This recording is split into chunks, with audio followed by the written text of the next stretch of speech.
Bienvenidos a la cuarta conferencia global de investigadores universitarios en temas del mundo hispano. La sesión número 8 lleva por título Experiencias literarias, educación y poesía. Entre los participantes a esta mesa tenemos a nuestra invitada María Elis Gazarian, es directora del programa de posgrado en español en la Universidad de St. John's, es vicepresidente para el noreste de Sigma Delta Pi, moderadora de la National Collegiate Hispanic Honor Society Epsilon Kappa, capítulo de St. John's University. Es miembro del PEN American Center, ha sido galardonada con la Orden de Alfonso X el Sabio por el Rey de España y la Orden de Gabriela Mistral por el gobierno chileno. Es editora y fundadora de la revista Entre Rascacielos. Se especializa en literatura española e hispanoamericana contemporánea. Ha escrito más de 14 libros. Gazarian ha desarrollado el arte de la comunicación con una serie de programas de televisión y entrevistas. Víctor Manuel Mendiola nació en la Ciudad de México en 1954 y es autor de numerosos libros de poesía. Es miembro del Sistema Nacional de Creadores de México y en 2005 fue galardonado con el Premio Literario Latino que otorga el Instituto Latinoamericano de Escritores en Nueva York. Es importante señalar que en 1981 Juan Rulfo otorgó a Mendiola una de las becas más prestigiosas de México. Como redactor y editor, Mendiola fundó hace 26 años la primera imprenta de poesía, Ediciones El Tucán de Virginia, que hasta la fecha ha publicado más de 200 libros de poesía de poetas de todo el mundo. Mendiola fue presidente del PEN Club de México y la Fundación Rockefeller le otorgó la Swansky de Press, una subvención para publicar la poesía de Mendiola en los Estados Unidos. Nuestro siguiente ponente, invitado, Telmo Herrera, nacido en Carchi, Ecuador en 1948, es escritor, director de teatro, actor y grafista abstracto. Vivió sucesivamente Sydney, Toronto, Madrid y Sevilla desde 1973. Reside en París, en donde se ha dedicado al ejercicio de sus tres pasiones, la escritura, el teatro, las bellas artes. Dirige obras de teatro de Nelse en París. Su obra narrativa ha merecido el reconocimiento de la crítica internacional desde 1985, cuando su novela Papá murió hoy. Fue galardonado como finalista del Premio Nadal, uno de los más prestigiosos que se conceden en España y publicado por Ediciones Destino de Barcelona con el número 586 de su colección Ancora y Delfín. Nuestro siguiente invitado, Agustín Benelli, artista visual y poeta, productor y conductor del programa de conversación Flashback.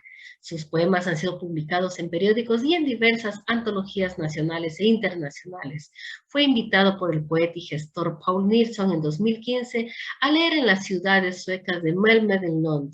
Ha escrito los textos Asomado a la palabra, Organigrama del deseo, Caín en el pedio de la tarde y Un corazón de suave plumaje. Fue creador del proyecto Educación Poética para Chile, de los festivales internacionales de poesía del Biobío y del Poetic Education for the World. Los dejamos con los participantes de la sección 8, titulada Experiencias literarias, educación y poesía.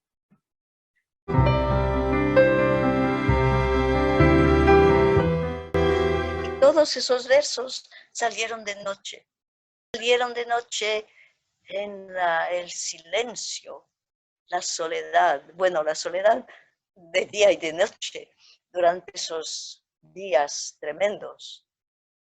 Pero se escribió todo de noche. Era algo único, porque mi madre era una persona muy especial y Fernando Rielo una persona muy especial. Por lo tanto, los dos se hablaban, pero yo creo que se hablaban precisamente a través de la poesía, porque mi madre no entendía español y él creo que no entendía francés, pero cada uno se entendía perfectamente, porque era la voz del verso, la voz del alma, la voz espiritual, el nombre de las plantas. Y nadie podía contestar. Porque nadie, en realidad, hay muy poca gente que sabe el nombre de las plantas, de los árboles. Muy poca gente. Una de las personas que sí era mi hermano Jean. Podía, bueno, es que él también era un genio. Podía contestar y siempre contestar los nombres de las flores, de las plantas. Lo mismo con la música clásica. Podía escuchar algo y enseguida sabía quién había escrito esto. Es que es verdad cuando digo que he nacido respirando poesía, es que de verdad, pero lo que sí comíamos era poesía, versos, versos de día y de noche. Y mi madre, también es cierto, que recitaba. Entonces yo estaba acostumbrada y hasta en los últimos años mi madre podía tocar el piano porque se acordaba de todo y podía recitar. Uno se da cuenta que hoy, por ejemplo, nadie aprende nada de memoria. Entonces, la mayoría de la gente no es incapaz de recitar cualquier cosa. Pero tal vez en esos años era diferente. Cuando yo era estudiante me acuerdo de algunos de mis profesores, como el hermano de Lorca, que se sabía todo de memoria, como el chileno Hamilton, a pesar de su nombre tan inglés. Entraba al salón de clase y recitaba y no le hacía falta ni libro ni nada. Recitaba versos y versos. Eugenio Florit igual. Y esto ha sido parte de mi vida. En otras palabras, desde pequeña hasta ahora. Y ahora la alegría es ver que el estudiante que dice, no me gusta la poesía. Y sin embargo, cuando tiene que escribir, de repente descubre que tiene talento. Y es verdad que a través de Entre Rascacielos, la revista de Epsilon Kappa, han salido poetas, de verdad.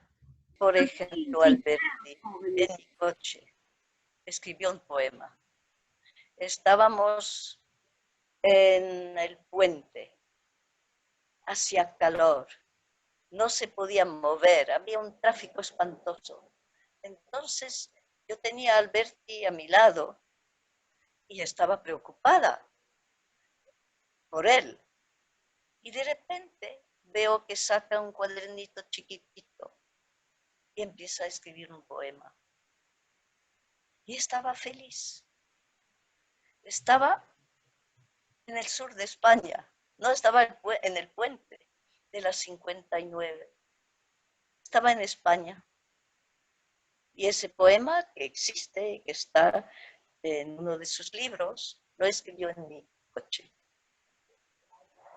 Y tengo muchas historias. Esas historias van en un libro de memoria que estoy escribiendo en francés, porque tiene título. Es Alors, tu m'écoutais? ¿Me estabas escuchando? Porque hay tantas cosas que yo podría contar, pero en este caso hay que leer mi libro. El libro que salió en diciembre y que se titula Fernando Arrabal, Oráculo, del cielo a tierra, goza de lo que está haciendo, que es único. Una de las grandes escritoras para mí fue Ana María Matute, con quien escribí ese libro, La voz del silencio, y que para mí era única. y que se sentía más a gusto entre la gente joven que con gente de su propia edad. Los niños la seguían, ella contaba sus cuentos y estaba feliz.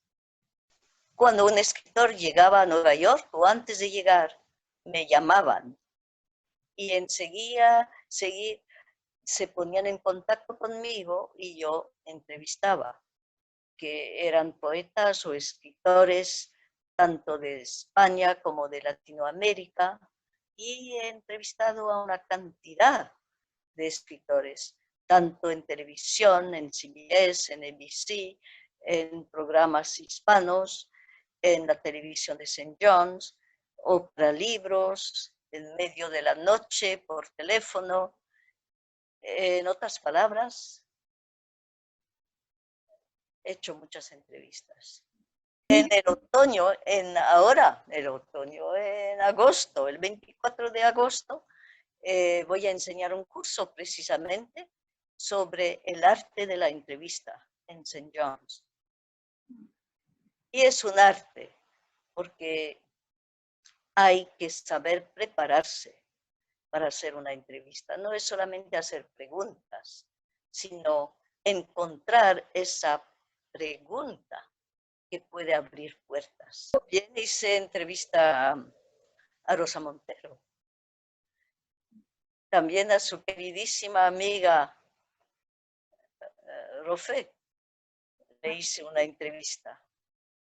Hice entrevistas incluso a poetas que en ese momento no eran tan reconocidos y que ahora sí que lo son. No solamente hice entrevistas, sino que hice un libro que en realidad ha sido importante y de ahí saqué el nombre de la revista, porque el libro se llama Entre rascacielos y era con poetas de Nueva York, poetas hispanos, y al decir Nueva York era la Nueva York grande. Y ahí entrevisté a muchísima gente.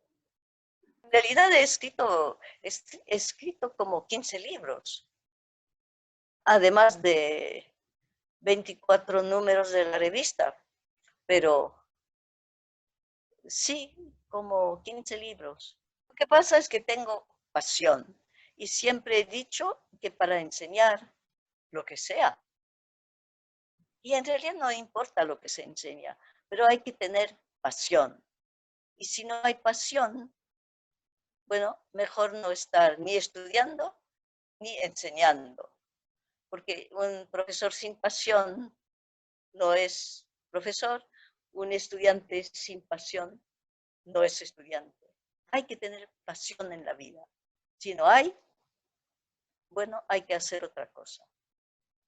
Y tenía hambre de comida, pero no había comida, era poesía. Bueno, que tal vez es la mejor comida, porque es comida espiritual, es que es algo que sale del alma. No me gusta la palabra intelectual, yo no me considero intelectual y no quiero lo intelectual, porque para mí lo que sale tiene que salir del corazón. El intelectual, todo sale de la cabeza, de la mente. Y si uno piensa, por ejemplo, en escritores famosos, como Isabel Allende, la palabra más importante para ella es amor. El amor. En otras palabras, no es intelectual. El arte es el arte, y el arte tiene una forma inmensa. En otras palabras, sí me gusta hacer collage. Mi primer collage fue, yo creo que, no, aquí no lo tengo arriba. El collage es grande, sobre el encuentro entre bueno, ahora que está muy poco de moda, porque todo es moda o de moda,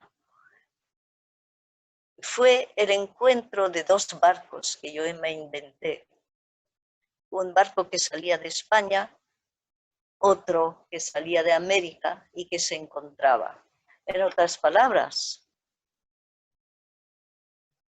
la unión, el, el amor, la importancia de compartir un tesoro, el mismo tesoro, y ese tesoro es el idioma. Es más importante que todos los tesoros. Se dan cuenta que la palabra es lo que nos salva, lo que nos ayuda. Y lo más difícil precisamente durante esos 100 días o más de aislamiento, en mi caso, porque yo estaba sola con mi perrita, y yo le hablaba. Y si no fuera por ella, por Schnitzel, yo creo que no hubiera podido. Y también mis estudiantes, porque estaba enseñando por Zoom. Si no hubiera tenido mis clases, donde yo veía 30 caras delante de mí y yo conversaba con ellas, hubiera sido muy difícil. Y lo más increíble, si yo puedo compartir, no es secreto, pero compartir algo muy bonito, hablando de mis 3 clases, pero en particular mi clase graduada, cuando estábamos cara a cara en el salón de clase y la clase empezaba a las 5 y terminaba a las 7 en punto. A las 7 menos 5, todo el mundo ya estaba cerrando libros, papeles, y eso lo hacía yo también, y nos íbamos todos a toda velocidad. Sin embargo, en esa misma clase, pero en Zoom, la clase se terminaba oficialmente a las 7. A las 7:30 seguíamos hablando. A las 8 seguíamos hablando. A las 8:30 seguíamos hablando. Entonces yo decía, ¿pero cuándo vamos a terminar? Y yo decía a la clase, yo creo que Schnitzel, mi perrita, quiere salir. Así que tenemos que despedirnos. Y así se terminaba la clase. A veces incluso se terminó a las 9 menos cuarto. Entonces yo luego pregunté, ¿por qué? ¿Cuál es la diferencia? Y la diferencia, entonces yo decía, hay varias posibilidades. O quieren mucho a su profesora, o necesitan hablar porque están encerrados en su propia casa. Y es una forma de respirar a través de las palabras. Y nunca tuve la respuesta, pero me imagino que la respuesta es un poquito de las dos cosas, o a lo mejor otra cosa todavía, pero es el poder de las palabras. Y la palabra nos salva.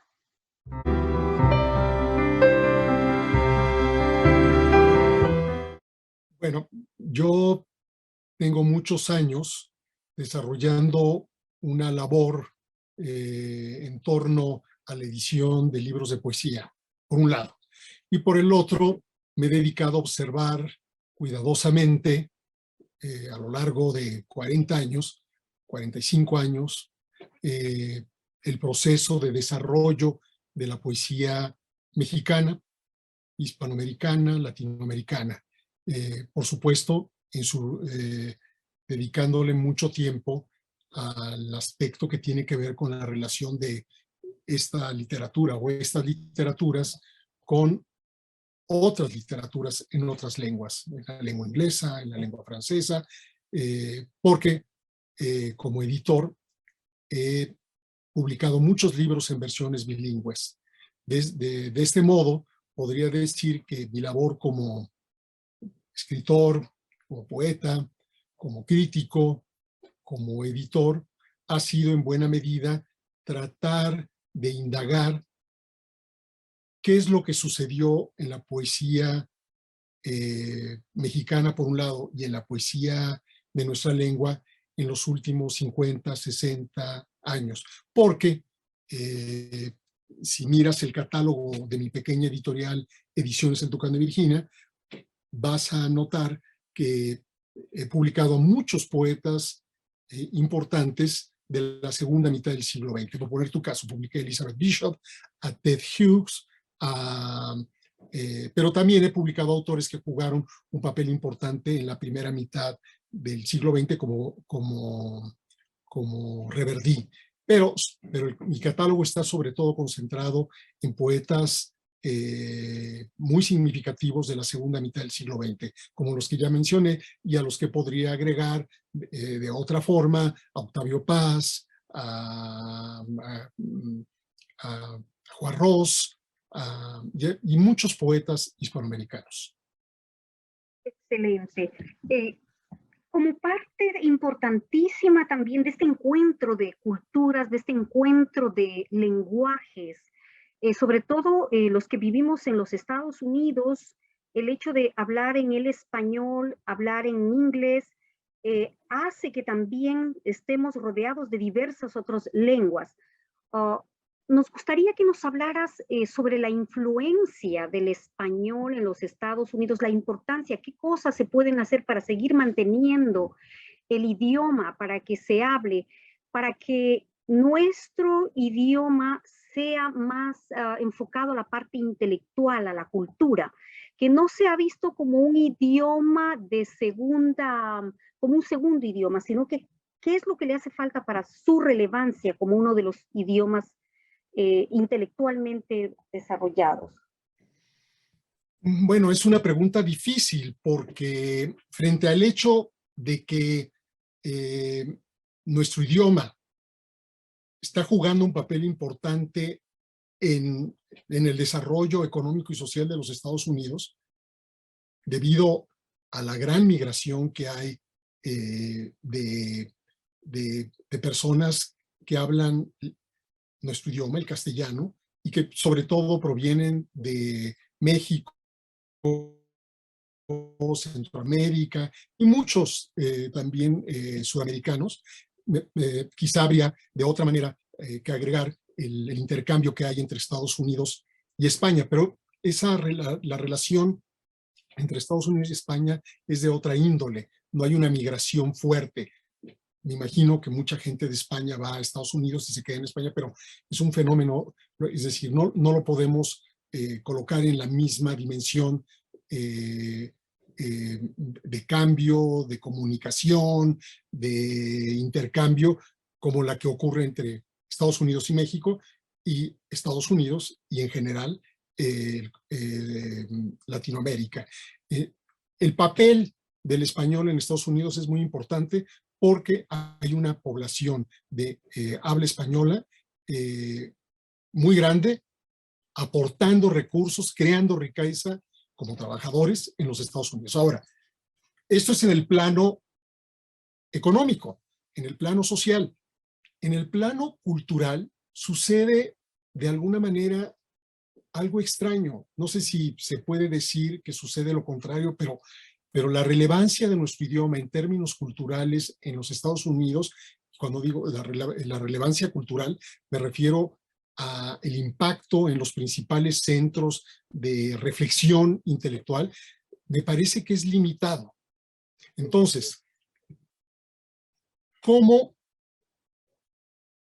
lograr un intercambio intelectual de alto nivel más significativo?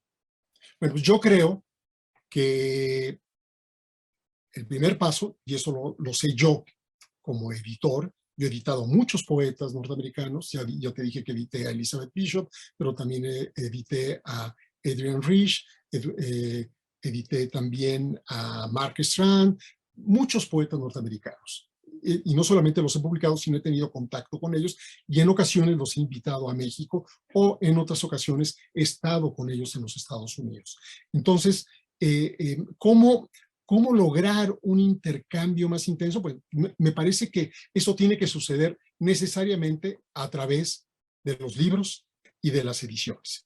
Yo he procurado publicar a los poetas más significativos o a una parte de los poetas más significativos de los Estados Unidos y algunos de Inglaterra, para que en México los poetas, los escritores, pudiesen tener una idea precisa de lo que estaba ocurriendo en la poesía contemporánea en lengua inglesa. Déjame agregar una cosa. Nada más para completarte, tratar de redondear mi respuesta a tu pregunta. Yo creo que entonces lo que hay que hacer es lo mismo en Estados Unidos. Y de ahí que sea muy importante experiencias como la que tú acabas de realizar, de publicar en Estados Unidos libros de autores que escriben en la lengua castellana. Yo creo que lo ideal hubiera sido que estos libros hubiesen presentado un formato bilingüe, porque eso es lo que le permite al lector norteamericano tanto mirar el español como comprender rápidamente lo que está sucediendo en la otra lengua en inglés, ¿no? Entonces, pero de cualquier manera, lo que tú has hecho, ese es el camino para fortalecer los lazos y los vasos comunicantes entre el inglés y el español, que además, por lo que ya dije, tanto una lengua como la otra se encuentran en un choque de carácter social muy fuerte y muy importante. Excelente, mira, justamente hemos entrado en una de las grandes preguntas también fundamentales, que es cómo reconocer a un muy buen traductor. O sea, es un oficio tan minucioso porque el éxito también está en una muy buena traducción. Entonces, el trabajo de traducción, por ejemplo, ¿qué me dirías sobre esto? Tú conoces, tú mejor que nadie sabes lo que cuesta conseguir un muy buen traductor y luego también que capte la idea, esa percepción del poeta. Es un problema fundamental. Mi respuesta a esa pregunta sería que, bueno, que en general en lo que toca a la poesía, quienes tienen que traducir a los poetas de lengua inglesa tienen que ser los poetas de la otra lengua, del español en nuestro caso. Y a la inversa, la mejor manera de que lleguen los poetas de lengua castellana a la lengua inglesa en los Estados Unidos y en Inglaterra, radica precisamente en el hecho de que poetas ingleses o norteamericanos hagan las traducciones de los poetas de lengua castellana. Ahora, las mejores traducciones en general son aquellas que se hacen por pasión, por un interés, valga la contradicción, y no es una redundancia, pero un interés desinteresado. Es decir, cuando alguien descubre a un poeta en el inglés y de pronto desea traerlo al español. Y no hay otro motivo por el cual quiere traducirlo, sino simplemente su deseo de que lo que vive en la otra lengua viva en nuestra lengua. Aquí justamente me vino a la mente alguien que tiene esta magia. Quizá yo podría mencionar a, se me fue, Emilio Coco, el italiano. La traducción del italiano. Entonces, esa pasión justamente me recordó sus palabras. Las mejores traducciones tienen que tener tiempo, paciencia, pulirlas, pero hay que hacerlas sobre todo con una pasión interior. Entonces, recuerdo una vez en una entrevista escuchar a Emilio Coco hablar sobre esto. Si no se hace con esta paciencia y con esa pasión, no funciona, porque la poesía es otro estado de transmitir las palabras, no solamente literal, no solamente técnico, sino que también hay que transmitir esas emociones que el poeta quiere.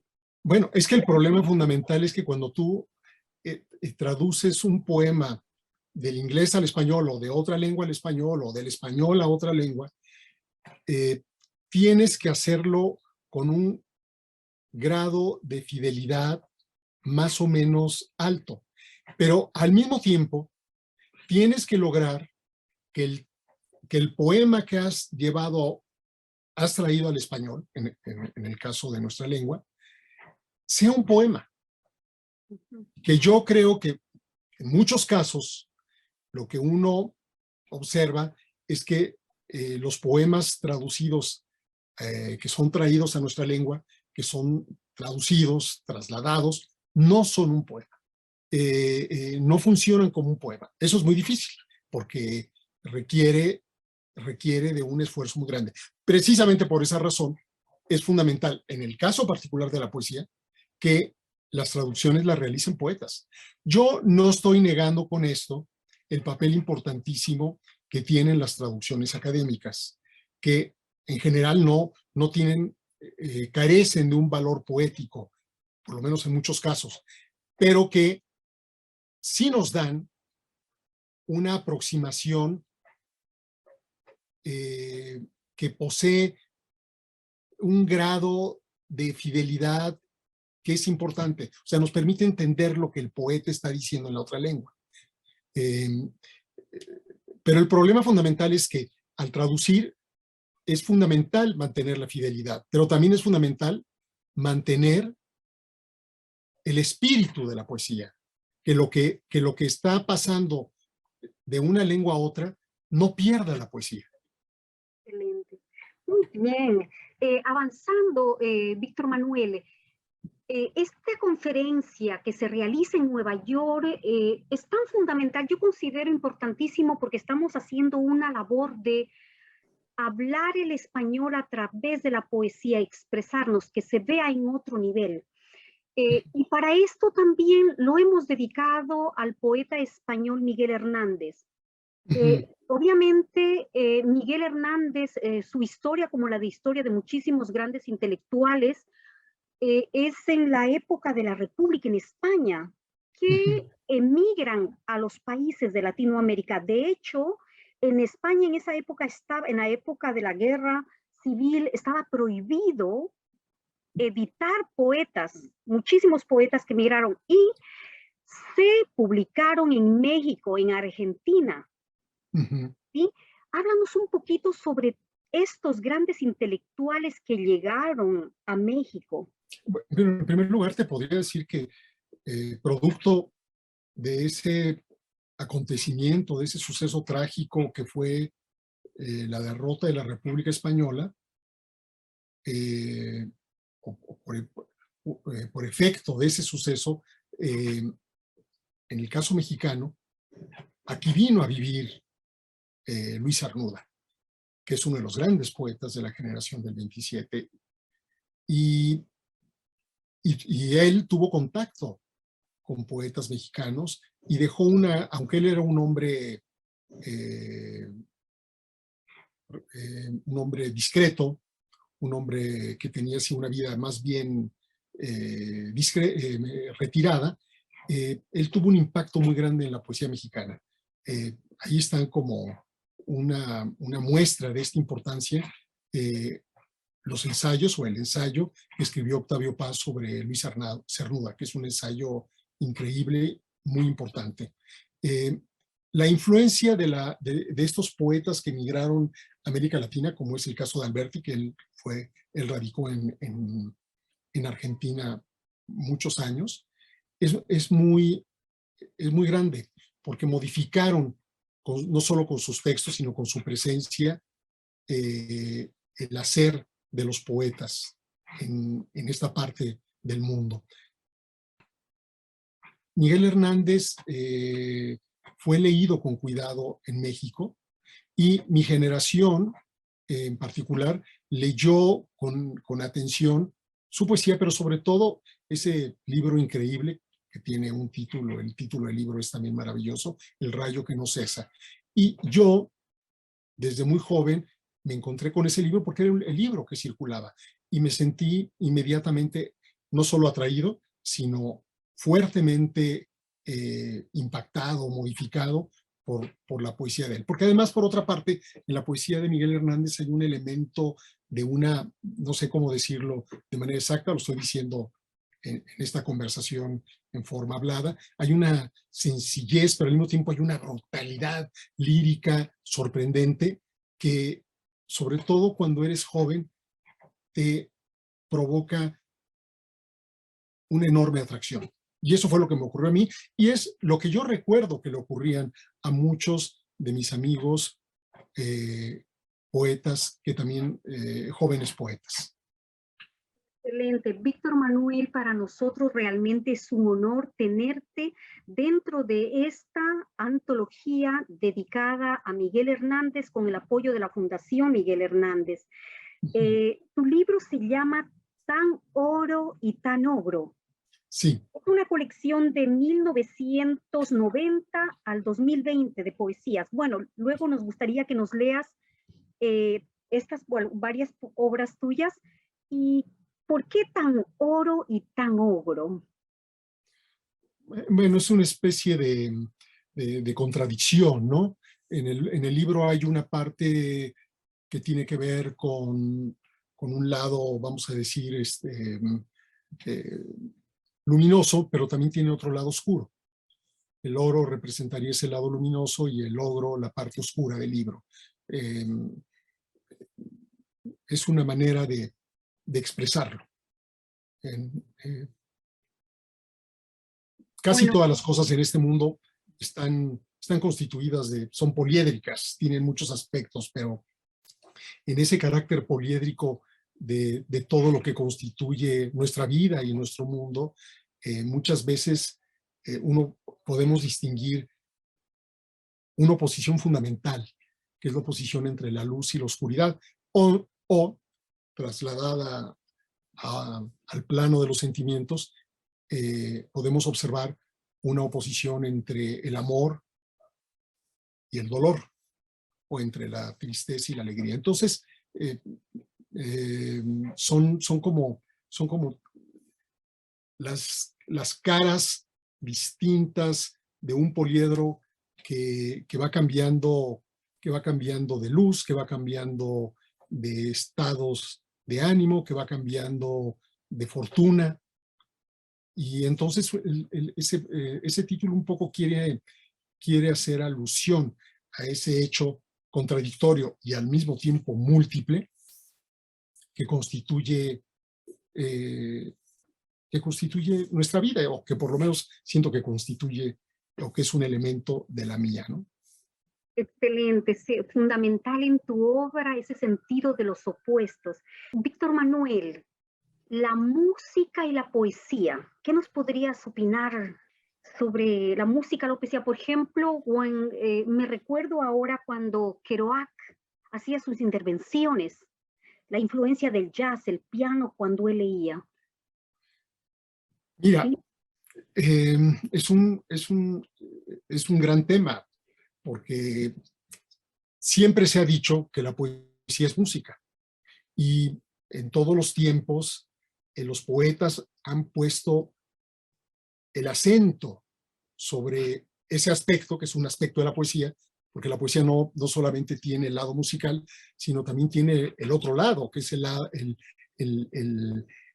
dimensión del sentido, ¿no? O sea, cuando un poeta dice algo, nosotros captamos la música, pero también captamos una manera de pensar peculiar, ¿no?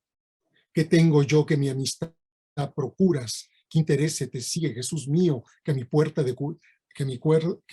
cubierta de rocío pasas las noches del invierno oscuras. O sea, es un poema de Lope en donde suena la música y suenan las rimas, pero al mismo tiempo está la idea de que le está preguntando a Jesús, a Cristo, por qué va a su puerta y por qué se queda fuera de su casa. Y además se queda fuera de su casa porque él no le abre la puerta, y él siente pena de lo que está haciendo, pero no puede dejarlo de hacer, porque está lleno de olvido, porque está lleno de otros deseos que no le dejan abrir la puerta a ese huésped. Entonces, la poesía no solo es la música, pero por otro lado es la música. Y nosotros vivimos un tiempo en donde la poesía, en un cierto sentido, ha renunciado a la música. Es decir, ha preferido tomar como el camino de creación la prosa. Y la mayor parte de los poemas que se escriben hoy, o que una parte de los poemas que se escribieron en el siglo XX, están algunos en prosa. Claro, está en medio lo que llamamos ahora, lo que se llama el verso libre. Y el verso libre, en muchos casos, es simple y llanamente un verso clásico de distintas medidas, sin rima. Fíjate que me recordó algo muy interesante. Jean-Manuel Serrat es el que ha puesto esta música, ha dado voz en música, las grandes poesías de Machado, de Miguel Hernández. Y yo digo que hay conciertos hipnotizadores de Jean-Manuel Serrat y Rafael Alberti, por ejemplo, los famosos conciertos de Alberti con, ay, ¿cómo se llama? El valenciano, el gran guitarrista, compositor, músico, no me recuerdo en este momento, pero sí, esta manera de expandir la poesía a través de la música. Y también en Estados Unidos lo ha hecho Bruce Springsteen. ¿Quién sería en México un representante? En la poesía que escucha todo mundo, como por ejemplo el rock and roll, el rock, estos autores que tú citas, muchos de ellos que no son propiamente escritores, o sea, escriben sus letras, pero no los consideramos escritores ni poetas, aunque en cierto sentido sí lo son, indiscutiblemente, pero no están en el mundo de la poesía, para decirlo de esa manera. Sin embargo, ellos escriben sus canciones en versos y a veces en rimas. Y aquí es donde está lo que es curioso. En el mundo oculto de la poesía ha desaparecido el uso de la música propiamente dicha. Todo mundo dice que sus poemas hay una música, pero cuando uno ve, muchos de esos poemas no tienen música porque son nada más líneas cortadas, es prosa cortada.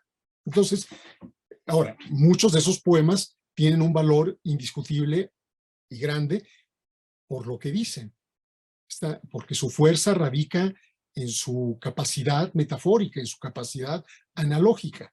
Entonces, no tienen el sentido del verso que tuvieron, que muchos poetas han tenido a lo largo de siglos, pero sí tienen la conciencia del poder enorme de la analogía. Y entonces construyen sus poemas con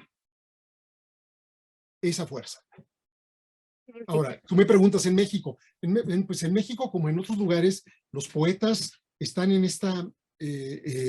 están enfrentando o viven en este proceso complejo en donde la poesía se ha confundido, vive en un vaivén muy extraño, contradictorio entre la prosa y el verso.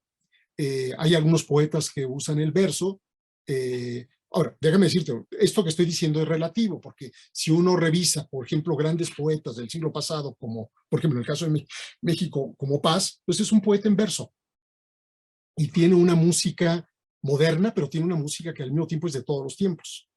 Y si uno, bueno, y qué decir de Borges, la mayor parte de la obra de Borges está escrita en sonetos, y son sonetos increíbles, ¿no? Además son profundamente reflexivos y bellos y musicales.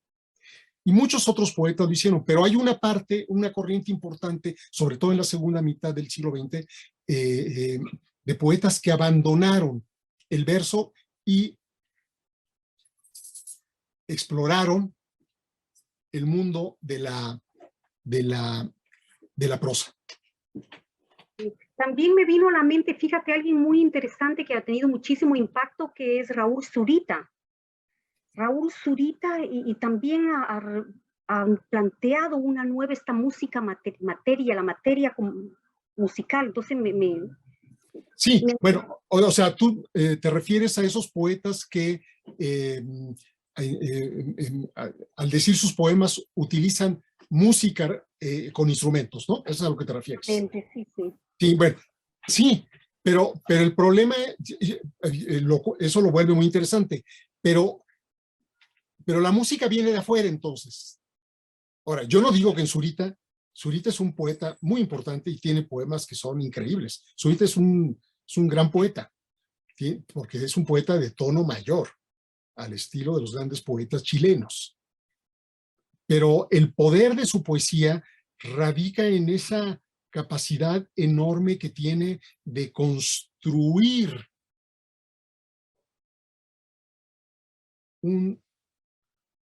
con una catarata verdaderamente de palabras, la grandeza de la geografía de su país.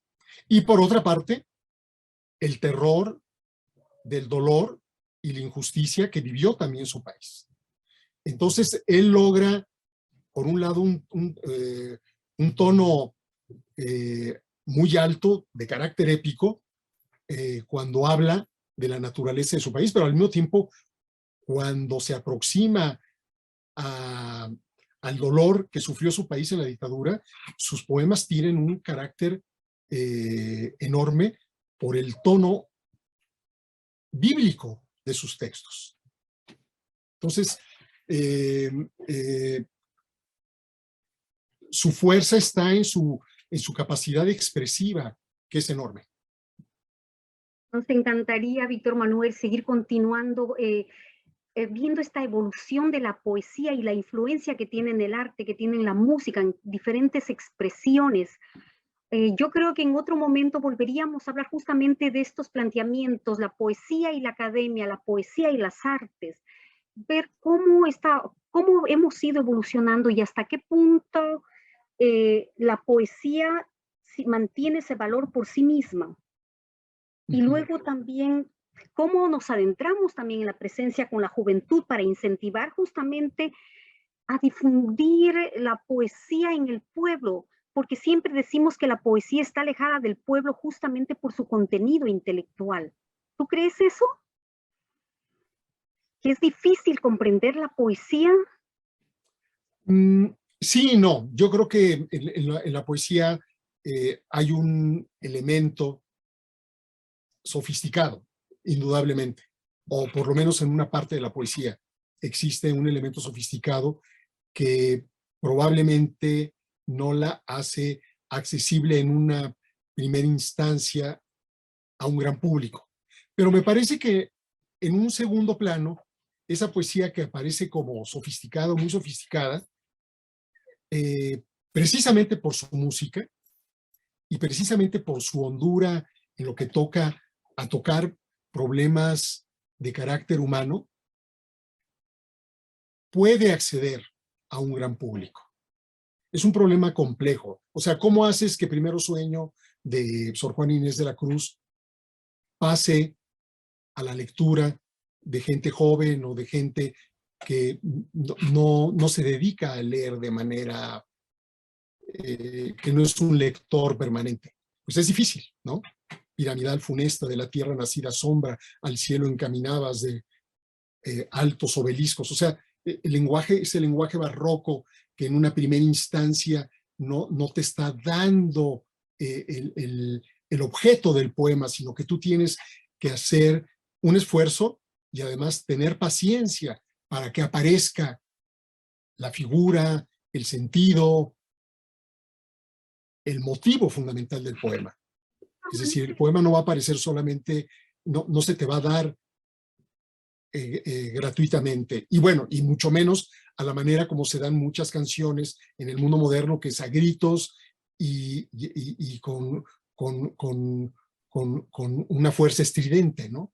Que es lo que domina la comunicación, sobre todo en nuestro ambiente y en el mundo occidental, ¿no? Es muy interesante para terminar, te diría, recordar lo que dice Milán Kundera en su novela En la insoportable levedad del ser, en donde dice que nosotros en el mundo occidental, en realidad, lo que escuchamos es ruido y que vivimos en un mundo ruidoso, a diferencia de lo que ocurría, de lo que ocurre o ocurría en Europa Oriental, donde no solamente las personas de los estratos altos, sino también la gente común y corriente y el pueblo están acostumbrados a escuchar muy buena música, música de cámara, cuartetos, tríos de música excelente. Nosotros vivimos en un mundo ruidoso, en un mundo de golpes, de chillidos, de luces deslumbrantes, y la preferencia del público amplio en general está en este tipo de expresiones. Es un problema complejo. La poesía es la mejor manera para educar a una sociedad, porque me recuerdo también los poemas de Benedetti, quizás Galeano, esto cercano al pueblo, este mensaje que contribuye, ¿sí? No es, hablo de la parte intelectual, pero sí de cómo hay maneras con la poesía de poder transformar la sociedad, o como Violeta Parra, por ejemplo. Sí, lo que pasa es que yo te diría, los poetas, muchas veces, además los poetas que tienen el gusto por la poesía muy buena, no ven con simpatía los poemas, por ejemplo, de Benedetti, o este tipo de poesía que deliberadamente piensa en educar. La poesía no piensa en... No, el objetivo de la poesía no es educar. La poesía es un hecho, la poesía está en todos. Todos cuando miramos el mar o miramos la luna, tenemos un sentimiento que es un sentimiento poético. Y la poesía nace de esa, de la experiencia de enfrentarse a lo inexplicable, a lo enorme y a lo maravilloso y hermoso. No, la poesía no tiene como fin fundamental educar. Ahora, cuando alguien gusta de la poesía, cuando un joven lee poesía, de alguna manera está entrando en un mundo que es un mundo amable. No solamente un mundo amable para los otros, sino para él mismo. Y entonces, en ese sentido, la experiencia de la poesía es fundamental.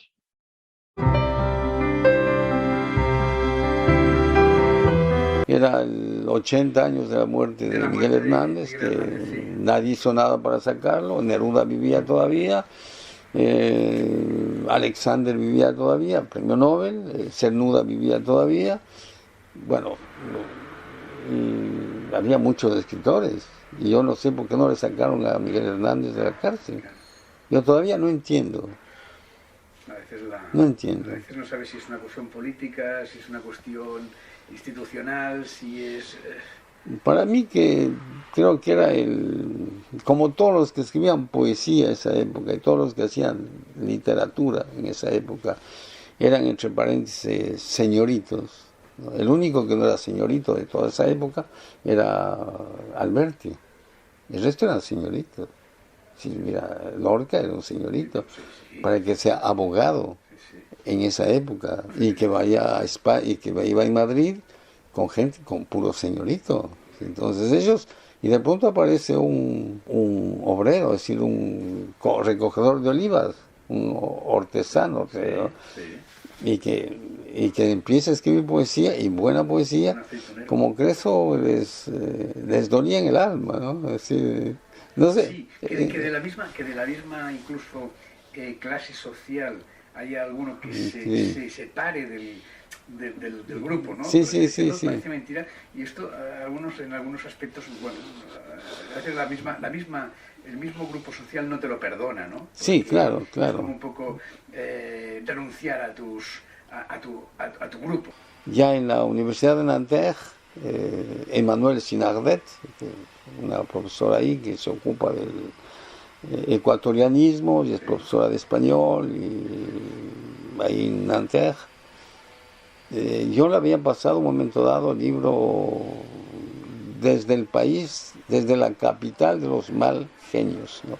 Mal genios es dividido en dos, mal genios y mal genios, ¿no? Entonces, porque como vivo en París, de mal genios, eso de la América, vuelvo a la América. Entonces con la América me decía, ahí vuelvo a la América hablando de mal genios, tienes razón, siempre regreso, porque me dice, París me encanta, pero la gente corre mucho, es estresada y son mal genios.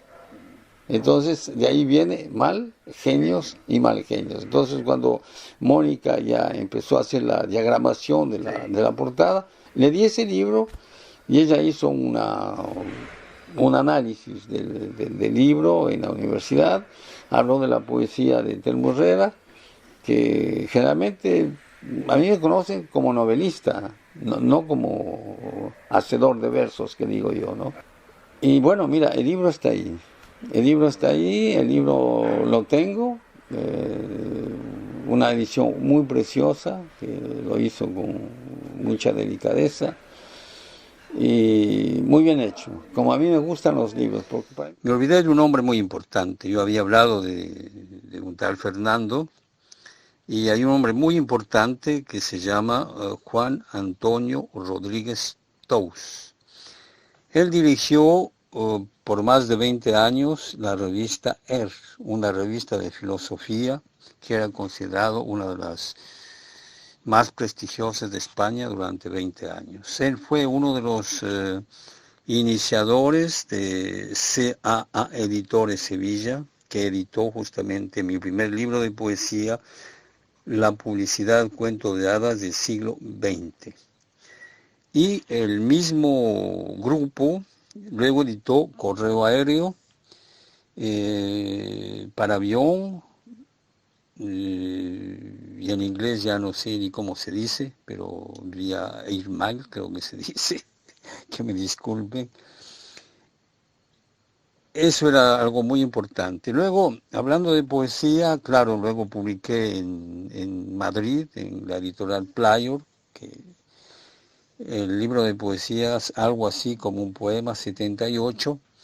Y luego en el 2000 publiqué Desde la capital de los mal genios, una obra que fue luego prologada por Emmanuel Sinardet, profesora de la Universidad de Nanterre.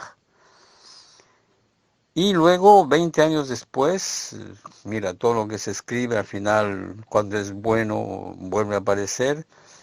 Se editó en conmemoración de la muerte de Miguel Hernández. Se volvió a editar el libro Desde la capital de los malgenios por la conmemoración de 80 aniversario del fallecimiento del poeta Miguel Hernández, y quien lo edita es Vicoa, en Nueva York, dirigido por Mónica Sarmiento Archer, Inés Mónica Sarmiento Archer. Fue quien me editó ese libro Desde la capital de los malgenios. Luego aparece un libro muy importante, importantísimo, que en este momento está traducido ya al francés, que se llama Itaca Luzmila. En Itaca Luzmila justamente es un libro de novela, que lo escribí en verso como si fuera poesía, pero es una novela. Y en esa novela yo hablo de algo muy importante, el atentado en el RER Saint-Michel, 1995, en París, el 25 de julio. Es un libro muy importante que habla justamente de eso, del atentado y los efectos colaterales de una persona que supuestamente viajaba en el tren, y la otra persona que habla en primera persona en el libro, que le está esperando y que esta persona nunca aparece. Este libro lo escribí, mira, esto pasó en 1995, y recién este libro apareció en el año, espérate, voy a ver aquí, creo que fue el año 2014, es decir, casi 20 años después para lograr publicar Luzmila, Ítaca Luzmila. Efectivamente, yo necesito digerir, vivir una situación dada y escribir lo que yo digo, lo evidente, así como yo escribí Papá murió hoy, que para mí era una cosa evidente, que había que escribirla. Así como escribí La cueva, que también era una cosa evidente que había que escribirle, y sobre este drama de Ítaca Luzmila que sucede en el atentado, como te digo, de París en el año de 1900, ya me olvido, espérate, de 1995, el 25 de julio. Eso es hablando de poesía. En este momento, bueno, sigo escribiendo poesía, pero lo más importante es que yo para escribir necesito haber vivido, necesito digerir como una buena comida, digerir y luego poder escribir. Mira, 20 años para escribir Ítaca Luzmila, 20 años. Y cuando escribí Papá murió hoy yo tenía 34 años, es decir, que 34 años de vivencia para lograr escribir Papá murió hoy. Ya desde Quito, yo tengo un libro que es inédito, que se llama Texto para dar a los que preguntan por qué escribes. Y ahí yo hablo de justamente que hay que vivir, bueno, se necesita tiempo, es decir, del tiempo que yo escribí, el Papá murió, me demoré 34 años. Allá en el Ecuador, lo que digo en por qué texto para dar a los que preguntan por qué escribes, yo desde el Ecuador ya andaba buscando la novela a los 18 años. Yo iba al cine, veía una película, iba al teatro, veía una película, iba a un concierto de música clásica en el Teatro Sucre o en la Casa de la Cultura y ya quería escribir una novela a propósito de eso. Conocí a una mujer y ya quería escribir una novela, bueno, o leía una novela y no pasaba de la tercera página. ¿Por qué? Porque no tenía la experiencia y no tenía la vivencia para poder escribir. Con el tiempo logré escribir Papá murió hoy. Claro, yo 34 años y desde que yo tengo uso de razón sería 3 o 4 años. Es decir, 30 años digeriendo todo lo que yo he vivido para poder escribir Papá murió hoy. Luego pasan años para poder escribir también, claro, La cueva, Lucero y lo que ya te había hablado hace un momento, El Mirón. Una de las condiciones que yo le dije a Mónica, le dije, te doy el libro, pero si lo haces en un estándar bolsillo. Porque la poesía, a mí siempre me ha acompañado la poesía, pero el libro pequeño. Pero cuando ya es un libro grande, lo que se llama A4, A5, que es la mitad de una hoja normal, A4, ya es pesado. Y además, pero la poesía para mí, mientras más pequeño es el libro, mejor. Así pequeñito, casi como un misal. Los misales, los típicos misales, había, mira, la colección Aguilar tenía esa colección lindísima que era pequeña y que editaba poesía, editaba teatro, editaba... La poesía debe ser, es intimista la poesía. Es curioso porque son momentos en los que recuperas, pero también vuelves a ver otra visión. Es como cuando vuelves a mirar un cuadro después de mucho tiempo que encuentras otras lecturas. Absolutamente, absolutamente. Si hubiera evolucionado la poesía y hubieses evolucionado tú. O sea, sí, claro. Por ejemplo, fue un gran descubrimiento releer a Salinas. Salinas yo lo había leído cuando uno lee poesía. Y Salinas también. Fue curioso volver a leer a Cernuda. Bueno, hay poetas así que los tengo y leo un poema, 2 poemas, a veces tengo una antología de poetas latinoamericanos o poesía erótica, de erótica no tiene nada. Eso no es erotismo, pero porque dicen sexo ya dicen es erotismo. Eso no es erotismo, de otra cosa. Si erotismo no tiene erotismo, de otra cosa. Pero apenas nombran sexo es erótico. ¿Qué tiene el sexo erótico? El sexo es una parte del hombre y de la mujer que está ahí. Además que gracias a eso nosotros conocemos el paraíso. ¿Por qué ir a buscando Dios en otros sitios cuando tenemos ahí? Tengo poesía ahí y me encanta la poesía pequeñita, si los libros pequeños, ¿no? Lo tiene en ese formato pequeño, que lo llevas en el bolsillo, si no es molestoso, porque la poesía es tan íntimo, es íntimo. El libro pequeño te da esa, no sé si en algún comentario también lo dices, que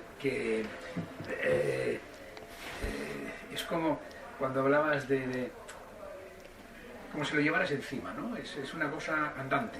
Es como cuando hablabas de los pueblos o de las plazas o de todas estas cosas. Sí. Que es aquello que es portátil, ¿no? Que sí, te permite, digamos, estar no seguro contigo tampoco, sino saber que estás acompañado, ¿no? Porque hay una cosa que me gustó mucho cuando hablabas sobre el tema del libro como amigo, ¿no? Claro, el libro te acompaña muchas veces en esos momentos, sí, ¿no? Claro. De soledad y tal. Y a veces, yo no soy un gran lector, tengo que decírtelo, no soy un gran lector, pero me acompaña mucho, los consulto mucho y uno me lleva a otro. Es como esas sensaciones de, digamos, de que un libro te transporta a otro y te transporta a otro y es como si estuvieras viendo el firmamento y vas cogiendo estrellitas y luego, ¡pum!, configuras una figura, ¿no? Con diferentes libros. Bueno, ¿cómo tienen esa relación, ¿no? ¿Cómo tienen ese encaje entre ellos, ¿no? O sea, El problema primeramente, el cura loco la escribió en francés. Sí. En francés. Y luego fue visto, corregido por 1000 personas, hasta que apareció la primera versión del Cura Loco y fue editada en francés. Una novela que tenía 180 páginas o 200 páginas, pero cuando la retranscribí al español, claro, en mi lengua, pasó a 580 páginas.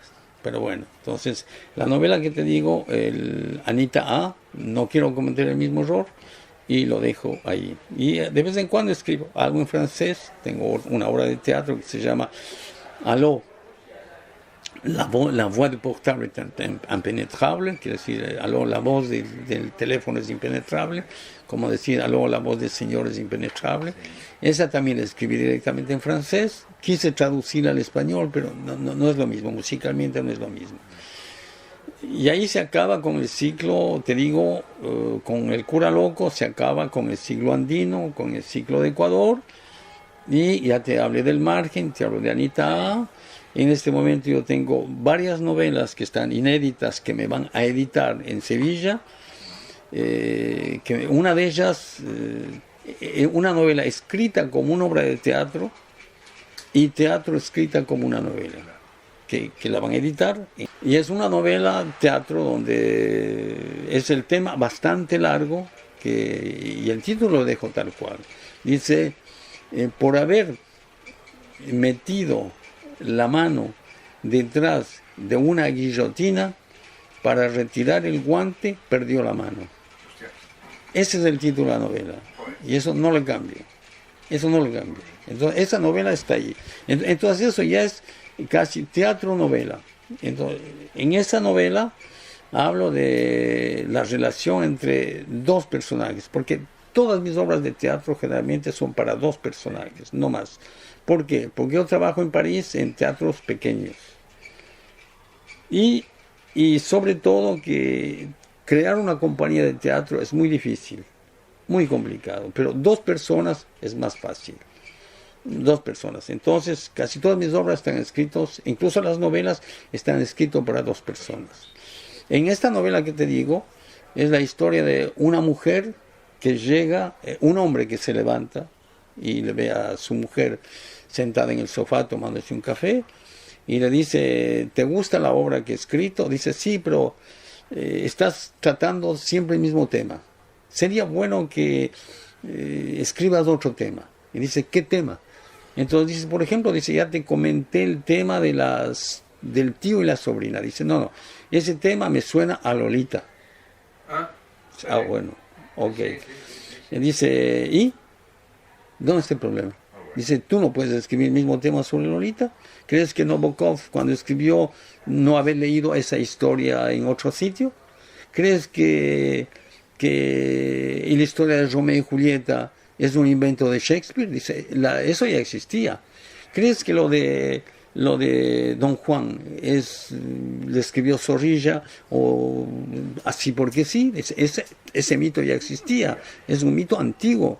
Entonces dice, escribe sobre esto. Y él le dice, no, ¿por qué sucede que eso me suena a Tennessee Williams? Dice, entonces, cada vez que ella le da un tema, dice, esto ya está escrito, esto ya está escrito. Entonces ella le dice, mira, escribe. Entonces, la novela Escribe es casi una novela de 200 páginas, donde va a salir un mamotreto de 500 páginas o más cuando ya esté editado, donde el escritor escribe obras de teatro, pequeñas, escribe como 13 obras de teatro basándose en todo eso, en lo que basándose la historia del tío y la sobrina. Es una historia de, por ejemplo, empieza, tío viene de noche y la sobrina está ahí y le dice, ¿qué haces aquí con este calor tan tórrido? Y la sobrina le dice que al final no es sobrina, es la hija de una amiga, no sé cómo. Y le dice, bueno, tío, dice, lo que pasa es que yo veo que usted todos los jueves de noche usted se va por ahí. Dice, ¿y por qué se va por ahí? Dice, pues que, dice, desde que se murió mi tía, que no es mi tía, dice, no la he visto con otra mujer. Entonces, y dice, ¿y? Nada, dice que estoy leyendo el diario íntimo de mi mamá y veo que usted había sido el primer hombre de mi mamá. Y dice, y yo quiero ser su primera mujer. Entonces dice, y ahí empieza el drama. Ese es el tema que yo hablo, del sobrino y bueno. Luego hay otro, para darte anécdotas así, hay muchas otras anécdotas, ¿no? Incluso hay el tema de la cucharita, que es una obra de teatro pequeña, Cucharita. Y la cucharita es un tema que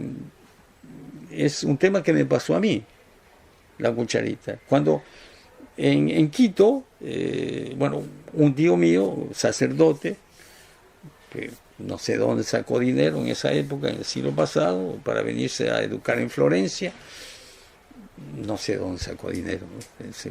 De pronto tenía dinero de su familia, ¿no? O fue becado por los salesianos y le trajeron aquí. Llegaba a la casa, era fotógrafo, pintaba, un tipo que hacía de todo. Y un día llego a la casa y le digo, buenos días. Y me dice, ¿qué vas a hacer tú cuando seas mayor? Le digo, yo voy a escribir, ya empecé a escribir poesía. Me daba igual, escribía, oía voces, sí, y escribía. Y ya era la época donde todavía sigo escuchando voces. Y de noche digo, déjame dormir, porque... Y si no les respondo, no me dejan dormir. Es curioso. Pero no es que oigo voces, sino que en el cerebro no oigo una voz de fuera, sino que mi cerebro mismo me habla, ¿no? Y como ya empecé a escribir, y mi tío me dice, dice, yo que te iba a dar una medalla y una estampita de la Virgen de la María Auxiliadora, claro, era salesiano, Juan Bosco y todo eso. Y saca una cucharita de plata, pequeñita así. Le dice, toma, dice, hijo, te regalo esta cucharita. Y digo, ¿y esto? Verás, dice, hijo, te voy a decir una cosa. Vas a entrar en el mundo muy difícil que es de las letras. Y ahí vas a encontrar mucho envidioso. ¿Mucho? Envidioso. Entonces, desde que tú publiques tu primer poema, o tu primer poemario, lo que sea, van a escupir en lo que tú haces. Como decir, no valoraban la obra escrita, sino que decían, pero claro, yo lo cogí en el otro sentido, en el sentido de que, y hasta ahora digo que para mí es una buena crítica. Bueno, entonces la cucharita dice, van a escupir. Entonces con la cucharita tú coges la baba que te han botado en el piso y le pones al lado, con la cucharita. Luego, cuando escribas el segundo poema, vas a tener una cucharita de café, y luego una cuchara sopera, luego una mamá cuchara, y luego vas a ir con un balde. Y luego cuando ya llegues a ser conocido, vas a ir con un bulldozer para ir separando toda la mierda que te va a ir botando en el camino. Si quieres ser escritor. Y si no, no te metas. Y tengo un bulldozer hasta ahora. Y no un bulldozer, tengo un bulldozer inmenso, ¿no? Porque todo lo que han dicho, todo lo que hace mucha gente es horroroso. Sobre tu obra, a las espaldas, casi delante, no te quieren publicar. Total. Entonces, eso hablo una obra de teatro, de la novela que te hablo, de La Cucharita. Hablo de temas que ya tratados por otro. Por ejemplo, hablo del tema que ya fue tratado por Guitry, que es una obra que la trato a mi manera. Es la historia de una mujer que dice: no quiero que tu primo venga aquí, que tu primo que vive en Madrid. Y él dice: pero ¿por qué? Si es mi mejor primo, etcétera. No, dice, es un tipo que no quiero que venga aquí a París, además tú te vas a Londres y no quiero quedarme con él durante 15 días, es un tipo odioso, cree que sabe todo. Cuando yo voy al Museo del Prado en Madrid, antes de que hubiera una obra, él ya me está explicando la técnica, cómo lo hizo, cómo... Dice, es un tipo odioso, no quiero verla a ese tipo. Y él le dice: sí, pero es mi primo hermano. Dice: y cuando estuviste en Madrid, él te acompañó a Aranjuez, a Chinchón, te acompañó a Sevilla, te acompañó por aquí, te acompañó a Segovia, te acompañó a todo sitio. ¿Y por qué le odias tanto? Dice: porque es que no puedo ver ese tipo de madrileño. No puedo ver, total. Bueno, dice: mira, él viene porque viene. Entonces ella dice: bueno, si él viene, yo me separo de ti. Y dice, bueno, al final el tipo dice: es mi primo hermano, él viene y si tenemos que separarnos, nos separamos. Bueno, ella dice: bueno, pero por esta vez, pero que sea la última, ¿no? Y cuando el marido se va, y golpean la puerta y llega el primo hermano. Dice: amor, mi vida, al fin solos. ¿Ves? Era algo que estabas esperando. Pero es un tema recurrente en la literatura, pero había que hacerle a mi manera. Entonces, en esa obra que te digo, la novela escrita como una obra de teatro y una obra de teatro escrita como novela, hablo eso son como 13 o 14 obras de teatro.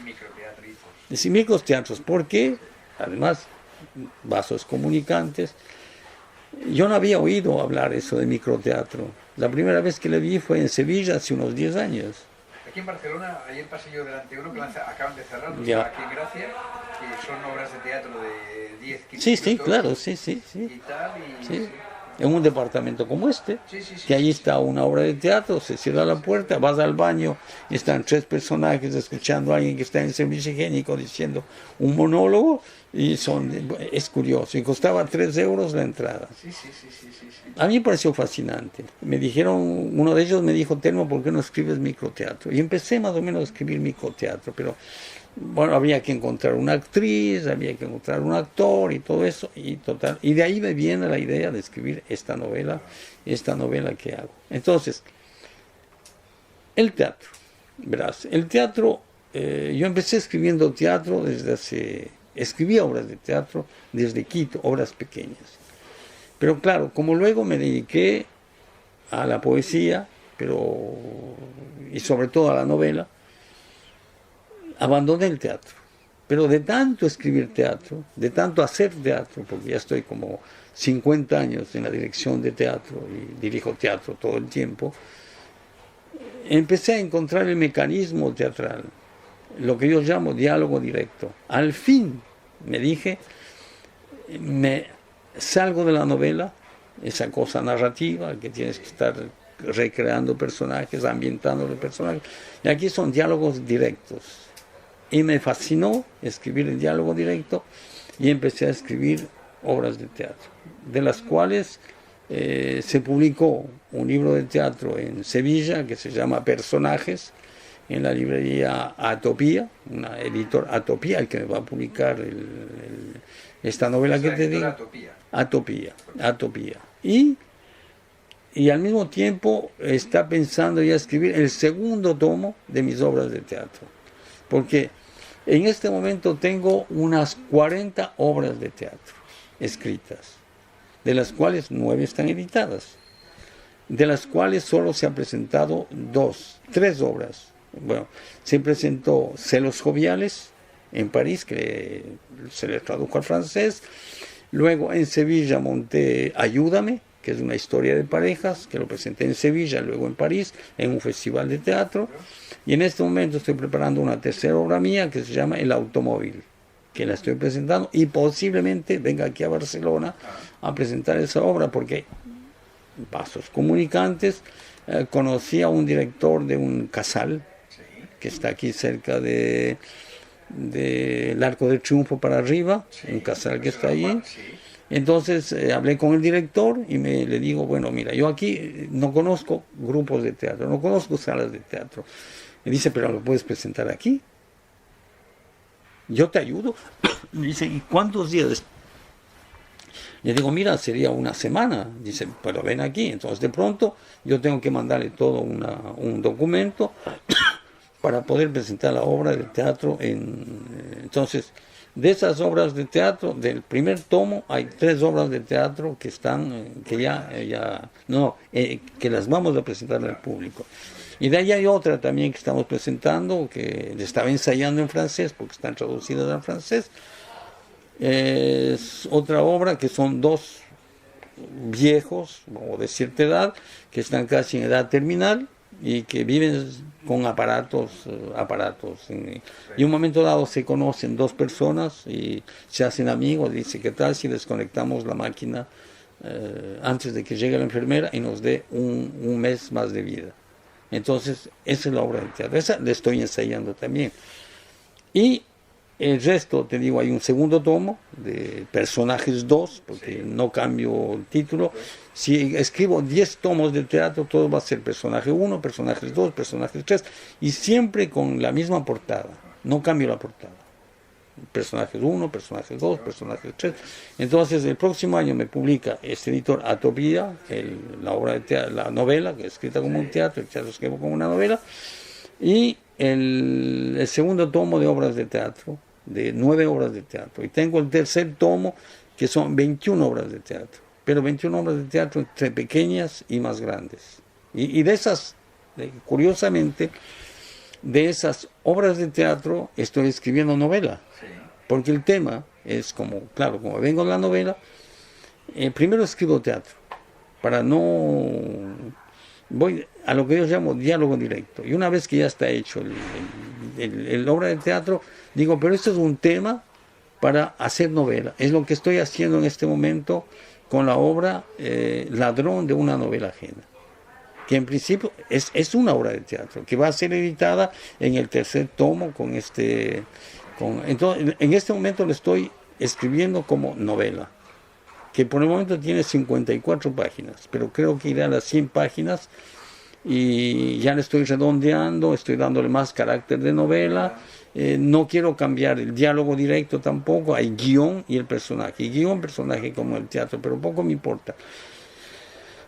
Luego de pronto le doy otra estructura, pero en el momento estoy escribiendo eso. La novela ajena es simple, es que ya se ha escrito ese tema también, es un tema recurrente. Con otra visión.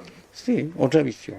Es la historia de un novelista que recibe, que a mí me pasó eso además, que recibe la novela y le dice el editor, lo que me pasó con El cura loco y la 37 Virgen de Santa Rosa, cuando quise editarla en Quito, el editor me dijo, bueno, Telmo, sería interesante que el primer capítulo lo pongas al final y luego que cambies esto. Le dije, hazlo tú, yo no lo voy a hacer. Si crees que la novela va a ser más interesante así, hazlo tú, pero yo no hago. Ese trabajo, mi trabajo está terminado. Digo, es un trabajo del editor, no es mi trabajo. De todas maneras, el original tengo, y si se publica la novela es con tu visión, no con la mía. Y cuando yo publique la novela, la publico con mi visión. Es más o menos como digo, ninguna comparación, digo, cuando Orson Welles dejó de hacer cine, cuando él ya no podía montar las películas de él. Él montaba, él dirigía, y quien montaba eran los productores. Entonces hacían unas obras que duraban, lo que pasó con Sergio Leone también, con Érase una vez en América, dura 8 horas, y le hicieron en 3 horas los productores. Entonces yo le dije, mira, es un asunto de un editor, y si ellos lo hacen así, pues es asunto de ellos, no es asunto mío. Y entonces la historia de esta novela es que la mujer de este escritor le dice, mira, lo que te pide el editor son asuntos estructurales, nada que ver con el fondo. Y él dice, yo no muevo un ápice de la novela, ni una coma. El editor, si quiere, que lo haga. Dice, si quieres, yo lo hago. ¿No te molesta? Dice, sabes que yo también soy novelista, le dice ella. Escribo novela, pero tú nunca has leído ninguna novela mía. Y él dice, ya te dije, que entre parejas no se lee. No quiero enojarme contigo, sí, pero me gustaría que me des una opinión de lo que escribo. Y él le dice, no, porque nuestra pareja se va a ir al carajo. Dice, mejor no. Entonces dice, pero ¿me permites que yo haga los cambios estructurales de la novela? Y le dice, si te apetece, toma.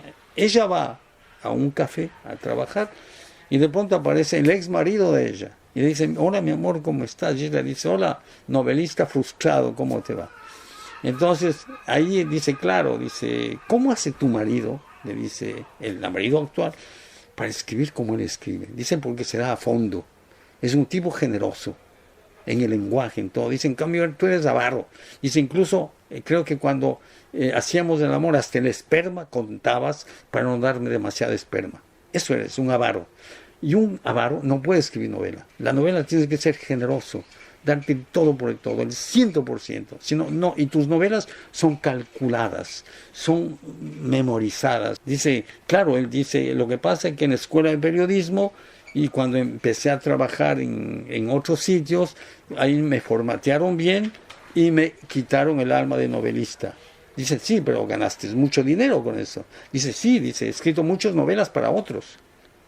Entonces ahí voy a esta cosa de los editoriales, que cuando ya tienes un éxito, el editor, por ejemplo, hablemos de editor, bueno, nombres no quiero decir directamente, pero un novelista que sea muy conocido.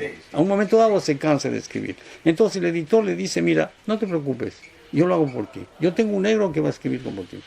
Porque hay cientos de gente que puede escribir de la misma manera que 100 años de soledad, o de otros novelistas. Tengo 100 años de soledad, así al azar.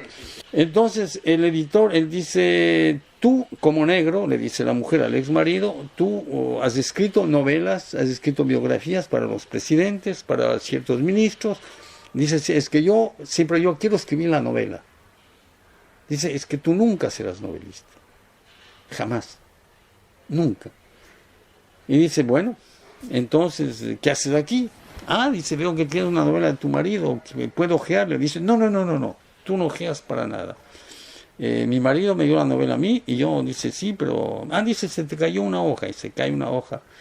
Y dice, ¿puedo leer la hoja? Y dice, claro, dice, en la hoja dice que el editor dice que sería bueno que haga ciertos cambios de estructura de la novela. Y él dice, si quieres, yo lo hago. En eso yo soy bueno. Dice, bueno, sí. Entonces al final le da la novela a él y él manda a la novela tal como está hecha, manda a otro editor. Y la novela termina ganando un premio. Entonces él le dice a ella, dice, mira, ganamos un premio. Dice, ¿cómo qué premio? Dice, la novela que me diste, le mandé. Y dice, ¿y mi marido? Dice, tu marido ni se da cuenta. Dice, tu marido está en su mundo, ni se va a enterar que se ha publicado esta novela, porque tu marido lo único que quiere hacer es escribir. ¿Cuántas novelas inéditas tiene? Ya dice un montón, porque se dedica a escribir. Y dice, ¿y por qué se dedica a escribir? Dice, porque tiene una fortuna colosal de sus bisabuelos. Y como tú sabes, vivimos en ese castillo neogótico. Entonces dice, claro, tú vives ahí y como tienes tanta plata, él se dedica a escribir y a apoyarte.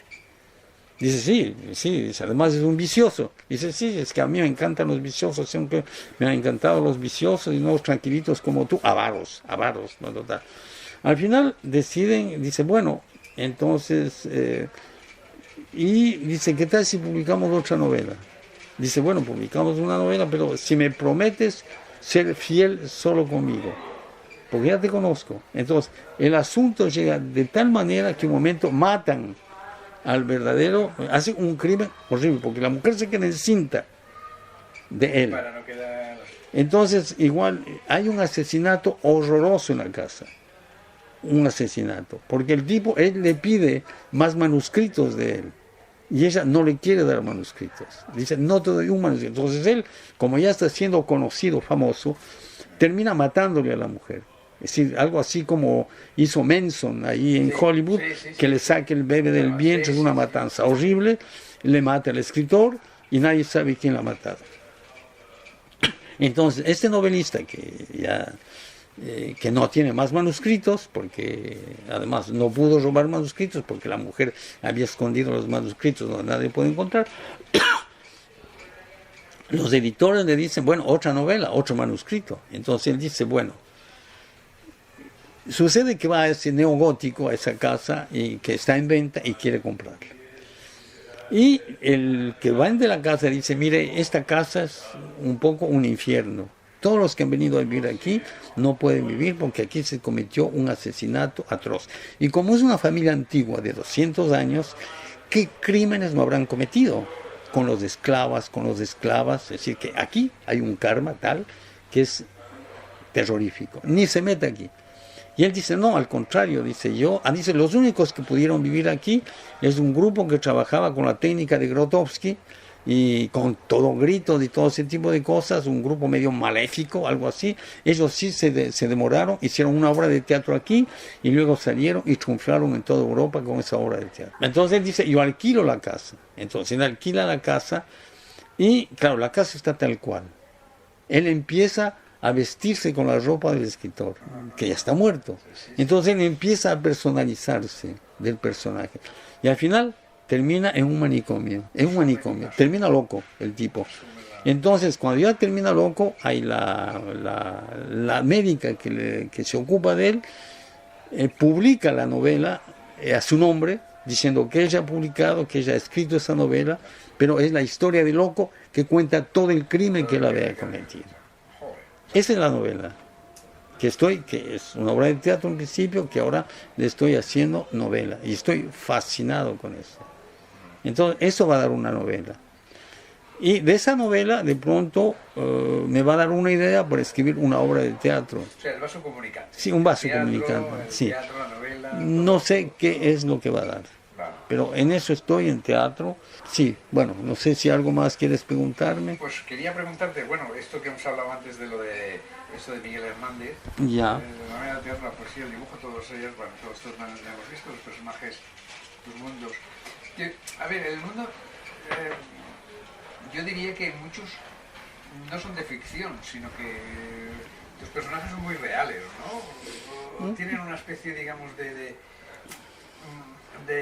referencia a una realidad, ¿no? Sí, absolutamente, porque, verás, soy actor, y soy un poco camaleón, en el sentido donde yo voy, nada es extraño para mí, me acoplo al medio, el medio que sea, salvo el ruido y la música, eso no puedo soportar. Porque cuando voy a un bar, por ejemplo, quiero comer tranquilo, pero que ahí me ponga música, salgo pitando, no puedo, ¿no? Pero me acoplo. Entonces, como soy actor, y en actor siempre más o menos personificas un texto que has aprendido de memoria. Y a medida que vas diciendo el texto, te vas adentrando en ese personaje. Entonces, eso me pasa también con lo que yo veo, es decir, para que sea mío, tengo que apropiarme del elemento. Entonces lo hago mío. Es como si viviera mi propia historia. Tus cédulas espejo captan, o sea, se impregnan rápidamente. Nosotros hablamos aquí de cédulas espejo. Ya. Es una tontería, ¿eh? Ya. Por ejemplo, tú ves la actuación de una persona. Ya. Por ejemplo, últimamente me gusta mucho ver al teatro, ¿eh? Ya.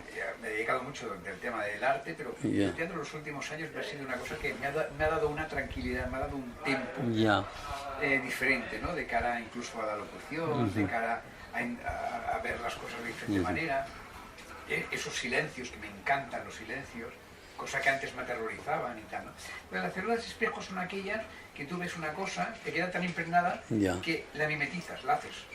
La Claro, sientes. sí. Es un poco, es por ejemplo, como uno le impresiona mucho uno que va cojeando por la calle y llega un momento que hasta tú cojeas por la calle porque Sí, claro. Entonces el medio donde entras Más o menos, si eres una persona sensible, inmediatamente, por ejemplo, vas a ver a un museo. Entonces, delante de la obra que estés, ya sea te vuelves importante en el momento que estás viendo una obra importante, o si es una obra pequeña, pero no pequeño en cuanto a calidad, sino en cuanto a dimensión, entonces ya te vuelves un poco jorobado, porque tienes que acercarte para ver el cuadrito, ya no te alejas, porque entonces ya hay el cambio de personaje se va haciendo. Y cuando yo escucho una historia, es como si me apersonalizara de lo que la otra persona me está contando. Y como me gusta preguntar cosas, soy muy preguntón. Y a veces puedo caer, le digo disculpa que pregunte, porque cuando yo conozco a una persona, le digo disculpa, pero ¿qué haces? Claro, puedo decir, ¿a ti qué mierda te importa? No me han dicho eso, pero empiezo a decir, bueno, ¿qué haces? ¿Qué haces en Barcelona? ¿Cuándo veniste? ¿De dónde vienes? ¿Vienes de Colombia? ¿Y qué veniste a hacer aquí? Entonces voy indagando poquito a poquito, y de pronto les puede molestar. No, realmente es una... No, todo depende también de la persona, de si es abierta, si es cerrada, si... Claro, pues es lo que hablábamos antes, las conversaciones a veces fluyen. A mí me pasa, de que estoy con personas que parece que ya he estado toda la vida. Sí, hemos retomado la conversación, pues hace... Sí, claro. O sea, que yo no sé, no me siento incómodo, me siento como bien, ¿no? Ya, sí. Entonces, bueno, el preguntar también viene mucho en función del hilo, ¿no? De esa relación que tienes en un momento determinado, ¿no? Sí. Porque ahora estamos haciendo un poco de entrevista, pero claro, me interesa mucho ese mundo imaginativo tuyo, claro, esta idea digamos que además tiene como desenlaces inesperados, sí, ¿no? Esa idea de no te lo esperas, ¿no? Porque, claro. Y además hay una cosa que efectivamente yo me personifico del elemento, lo hago casi mío, porque si no lo hiciera mío no pudiera escribir. Además le doy la versión que yo quiero, porque cuando tú ves una película, dices las dos cosas pueden terminar de manera diferente. Entonces yo tuve un profesor un momento dado, un profesor de literatura, que leíamos una historia y me decía, bueno, hagan el final que ustedes quieran. Entonces hacíamos el final que nosotros queríamos. Entonces eso ya es un buen ejercicio mental para ver cómo, porque a veces te da rabia. Por ejemplo, cuando yo monté en Las criadas de Jean Genet, ya tú sabes, conoces la obra, entonces ahí Madame llega y muy triunfante, viendo a su marido que acaba de salir de la cárcel, sin alargar el texto. Claire y Solange le matan al final, la matan, pero no digo ningún texto más. Ella llega muy contenta, Claire le coge una soga por aquí, la otra se monta sobre ella y hacen una escena tal como le matan a Madame, que se dice que le matan en ese momento. No puede seguir viva. Entonces yo la mato, porque entonces me personifico de esa obra y le mato. Cuando hace 2 años monté la casa de Bernarda Alba en Sevilla, al fin mi sueño dorado hecho realidad, con un acento andaluz, y cuando cantaban, una maravilla. Además había una chica que viene de Huelva que tenía una voz pero divina, y además ese cantadito que ellos le hacen con el abanico, pero ni que Gades ni nada, sino una cosa muy natural, muy auténtica. Además ahí por primera vez le incluyo a Pepe el Romano. Pepe Romano está presente, porque digo, no puede Pepe Romano no estar. De Pepe Romano está desde el inicio de la obra estar presente. Entonces él está todo el tiempo, el Pepe Romano está ahí. Y cuando se va de amores con Adela, él está ahí. Se ve detrás de una sábana que están haciendo, está. Entonces yo digo, no puede no estar. Haces presencia de las ausencias. Claro. Pero porque me interesa. porque es mi versión, Claro. es mi versión. Sí. Entonces, cuando monté, cuando monté Yerma, igual el Yerma termina matándole al marido, pero de una manera atroz. Bueno, entonces doy lo que yo quiero hacer, y cuando me apersonifico, entonces, hablando de esas realidades que estamos hablando, es decir, que cuando ya hago lo que decía César, el escultor decía algo muy importante. Dice, mira, dice, yo tengo cientos de cacerolas aplastadas en mi taller, pero el día que yo decida que esa cacerola, esa paila es obra de arte, va a ser, porque yo me he apersonalizado de esa obra. Muy bien. Entonces, eso me parece fantástico. Se apersonalizó de eso. Y Bueno, es esa otra mirada, ¿no? O sea, eso lo hacía mucho Joan Brossa. Joan Ya, Brossa, por ya. ejemplo, corregía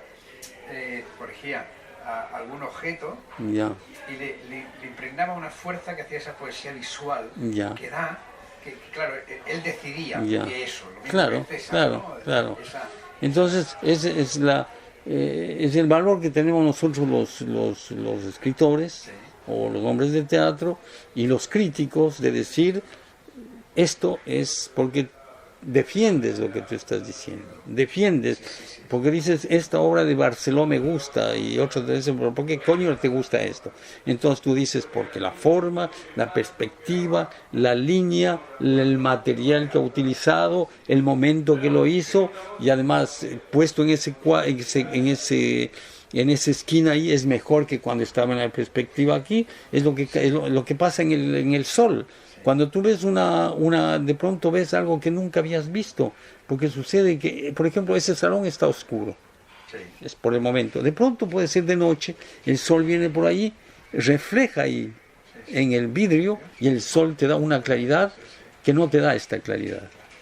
Entonces tú dices, esa claridad me Sí, el gusta. tema de la luz es muy importante. Entonces tú El tema de la luz. defines, claro, la luz en la pintura. La luz de la pintura es la luz en el teatro.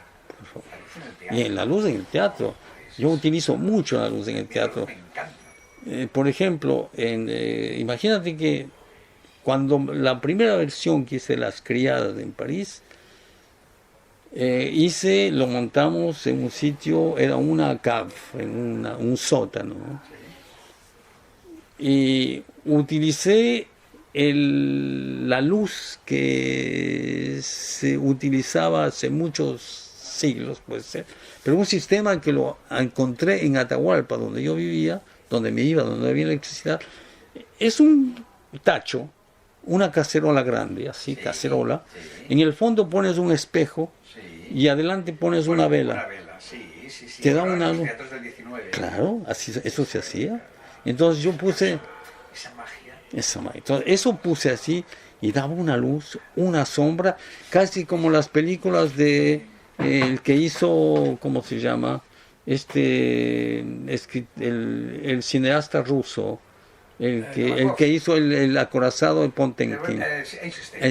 Esas luces así, con Iván el Terrible así, pero esas luces te dan. Esas luces te crean una Claro, atmósfera, te claro. crean una... Sí, sí. Es como el otro día, eso de Pedro Parado. Ya. La atmósfera que creaban Ya. en aquella historia, Sí. además, era... Bueno, no sé, Ya. Entonces,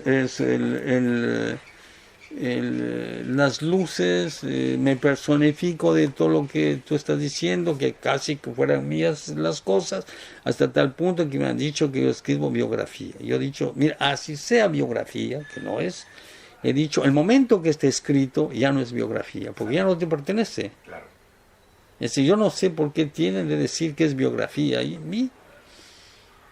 ¿Dónde está el problema? El momento que está escrito, ya deja de pertenecerte, ya no es tuyo. El momento que tú escribes por ejemplo, yo he dicho a mucha gente que escribe poesía, le he dicho, bueno, el momento que tú das un poema a alguien y alguien te critica, le digo, cuidado, no te está criticando a ti, está criticando el poema, que ya no es tuyo. Has perdido ya la... Entonces, cuidado, digo, Has perdido toda tu... claro, entonces cuidado con la sensibilería de decir están criticando mi poema. Dice, sí, el poema sí, pero no a ti. Entonces digo, por favor, apártate de eso, y si no, pues no seas poeta. Somos demasiado paternalistas en el aspecto de que queremos la posesión de todo hasta el final. Hasta incluso nos hiere que critiquen al poema porque como sentimos que es nuestro, ¿no? Claro, claro, sí. Cuando realmente tendríamos que ser más desprendidos, ¿no? Dejar las Claro, cosas, absolutamente, olvidarlas absolutamente, y sí. que las cosas se...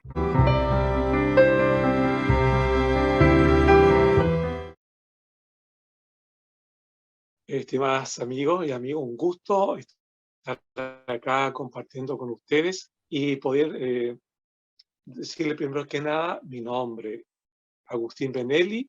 Yo soy chileno y desarrollo primordialmente un proyecto educativo que tiene dos vertientes, una nacional y otra internacional, en el sentido de difundir un modelo de trabajo que desarrollamos acá a través de Poetry Education for the World, pensando que la educación poética es una actividad que debe desarrollarse en todo el mundo porque la dimensión estética en relación con la palabra es algo que todos los seres humanos la pueden realizar y es motivo también para sensibilizar, digo, el espíritu humano. Bueno, quiero en el contexto de este homenaje al poeta Miguel Hernández señalar que les voy a compartir unos poemas mayoritariamente que son de amor. Quiero engarzar con un libro tan importante de Miguel Hernández como El rayo que no cesa, un poemario de amor, y en ese contexto también voy a, en última instancia, me voy a salir un poquito del tema del amor, como lo hace también Miguel Hernández en su libro con su elegía a su amigo, leyendo un poema con otro tópico, ¿no? Pero voy a comenzar con uno que se llama Sincronía. Llegó el instante de aferrarnos con ternura al oxígeno, respirarnos sin pudor a la orilla del abismo, dejar al relámpago deshacer el miedo. La luz resplandece desplegada en un nuevo paisaje, una alcoba sin puertas y muros, enhebrando distancia y apego. El gozo de observar cómo el frío y el vacío se extinguen en sus fibras incandescentes. Un cosmos de sabias hormigas intuyen tus cargas y tu vuelo cuando abres las cortinas a medianoche y observan tu rostro de alas desplegadas hacia un horizonte que nunca se apaga.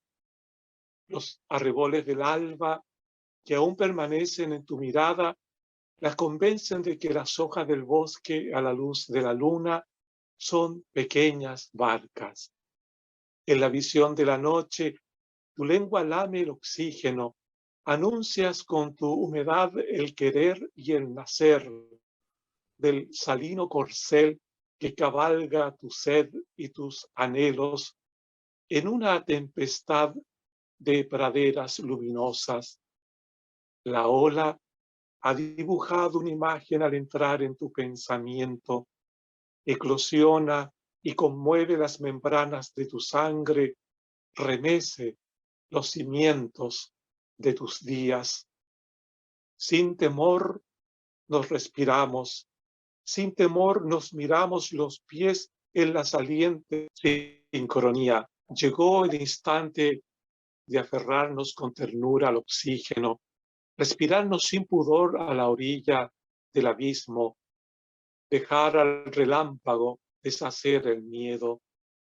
La luz resplandece desplegada en un nuevo paisaje, una alcoba sin puerta y muros, enhebrando distancia y apego. El gozo de observar cómo el frío y el vacío se extinguen en sus fibras incandescentes. Un cosmos de sabias hormigas intuyen tus cargas y tu vuelo cuando abres las cortinas a medianoche que observan tu rostro de alas desplegadas hacia un horizonte que nunca se apaga. Los arreboles del alba que aún permanecen en tu mirada las convencen de que las hojas del bosque a la luz de la luna son pequeñas barcas. En la visión de la noche, tu lengua lame el oxígeno, anuncias con tu humedad el querer y el nacer del salino corcel que cabalga tu sed y tus anhelos en una tempestad de praderas luminosas. La ola ha dibujado una imagen al entrar en tu pensamiento, eclosiona y conmueve las membranas de tu sangre, remece los cimientos de tus días. Sin temor nos respiramos, sin temor nos miramos los pies en la saliente del mar, en la dicha de saber que el sendero es del caminante y del relámpago. Fragmento inútil del miedo. Vía láctea en su pecho sufriente, en afanosa lucha por desplazar su cuerpo al futuro, ilumina la noche. En la dicha del viaje, abre su equipaje de sol en lo suave del alba y hace renacer lo verde del musgo. Piedra en la trama de los recuerdos, dime si el cuchillo llegó al lugar donde nacen sus sueños. Dime si el fragmento inútil del miedo ya no le pesa más. Construir otra sed. Una casa con lluvia nos puede cruzar con su arroyo y llovernos, dejar en la piel el surco del asombro y construir otra sed. La sed del ritual, el resplandor de dos cuerpos entrelazados en un galope lejos de la peste. El laberinto abre la planicie y la lengua de Cervantes llueve el refugio con sus molinos de agua. Resbala el mármol blanco de tu muslo en el ritual del cuchillo. El cuchillo en el espesor de la sangre abre tu rostro al porvenir. Así te presiento húmeda y lluvia más que nunca. Liturgia. El río enciende la palabra y la voz ocupa su lugar en la planicie. En tanto el oído abre sus cortinas, porque dentro de la palabra llamada carne hay un balancín, una gaviota y tu nombre. La liturgia del poema nunca fragmenta sus aguas, sino que las multiplica en el encuentro, porque anhela la cohesión de sus átomos. Al interior un pájaro vuela bajo nidios espacios de algodón y porcelana, y yo pregunto, ¿quieres quedarte en mi alcoba, en mi sueño de tibias aguas? Y para finalizar, el fuego no consume la puerta insomne. No eres loba, tú eres árbol, y abres la mirada en tu vuelo vegetal. Hilas el nuevo follaje, el verde barbuceo a la hora de las bestias. En el ritual de tu boca muerdes el frío, traslúcido hielo montés, pedrusco en el azul, golpe en los lomos del tiempo. Dicen que el canto alivia el dolor y el fuego no consume la puerta insomne, tan solo inclina la coraza del bárbaro peso de la carne. Así desordena mi corazón el cuerpo carbonizado del bosque, el penoso subir del humo, la faz agonizante del humedal a la intemperie. Extiende la mano, preguntemos al Padre con la garganta a cielo abierto el porqué del error bajo la bóveda celeste, temblorosa de aves ahuesadas en el viento. Abrazo tu silueta en el teatro de sombras y tomo contigo las cartas de la utopía, porque la rabia y el enojo nunca hace renacer lo que evapora la codicia. Detengamos con el filo de la sangre la vergüenza del drama, el alto sol encapotado en falsas monedas de oro, el transcurrir los años. Jamás advertimos que los lobos éramos nosotros mismos, la bestia bajo la fronda del bosque, la lengua dejando caer su saliva, Caín en el tedio de la tarde, sus dedos y su máquina de negación. Bueno, los poemas leídos en ese contexto del poema de amor, enamoramiento que todo ser humano en algún momento lo lleva a escribir, sobre todo a los poetas, y Miguel Hernández no estaba ajeno a eso. Y en este pequeño homenaje que le hago a él, quería centrarme en este tópico que él desarrolló en su poemario, uno de los más importantes, El rayo que no cesa.